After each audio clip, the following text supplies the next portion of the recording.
Hi అందరికీ. నేను ఈరోజు ఆర్కే బీచ్ సబ్మెరైన్ ఆపోజిట్లో ఉన్న మాయా వరల్డ్కి అయితే వెళ్ళాను. టికెట్ వచ్చేసరికి 200 రూపీస్, కానీ విత్ జిఎస్టీ వచ్చేసరికి 236 రూపీస్ పర్ హెడ్. లోపలికి వెళ్ళిన వెంటనే నాకైతే మాత్రం బాగా అనిపించింది, ఎందుకంటే ఒక కొత్త యూనిక్ ఐడియాతో వచ్చారు. అలానే తక్కువ స్పేస్తోని బాగా డిజైన్ చేశారని మాత్రం బాగా అనిపించింది.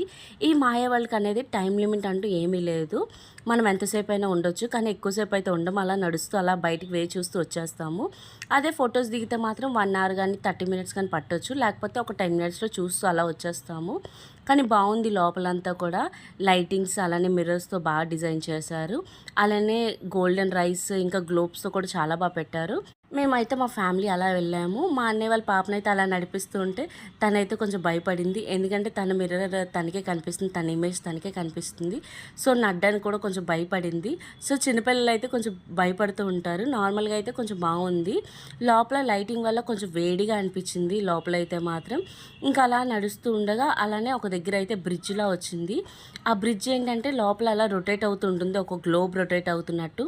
మనకేంటంటే అక్కడ మాత్రం కొంచెం కళ్ళు తిరుగుతున్నట్టు అనిపిస్తాయి, ఎందుకంటే అక్కడ రొటేషన్ బట్టి మనం ఏమనుకుంటామంటే బ్రిడ్జ్ కూడా రొటేట్ అవుతుంది అనుకుంటాము. సో అలా చూస్తుంటే మాత్రం మన కళ్ళు మాత్రం బాగా తిరుగుతాయి అక్కడ మాత్రం. అలా నడుస్తూ మనం వే ఫైండ్ చేస్తూ బయటకు వచ్చేస్తాము. సో అక్కడ ఏంటంటే ఒక పజిల్లా ఇస్తారు, అంటే మిర్రర్ ఇమేజ్ ఇస్తారు, అంటే మిర్రర్లా ఇస్తారు. ఆ మిర్రర్లో మనం వే ఫైండ్ చేస్తూ అలా బయటకు వచ్చేయడమే. అలా మనకి మాయా వరల్డ్ అనేది కంప్లీట్ అవుతుంది. మీలో ఎంతమంది మాయా వరల్డ్కి వెళ్ళారో, ఎలా ఉందో నా కమెంట్ సెక్షన్లో అయితే కమెంట్ చేయండి. Thank you so much for watching my video. Bye.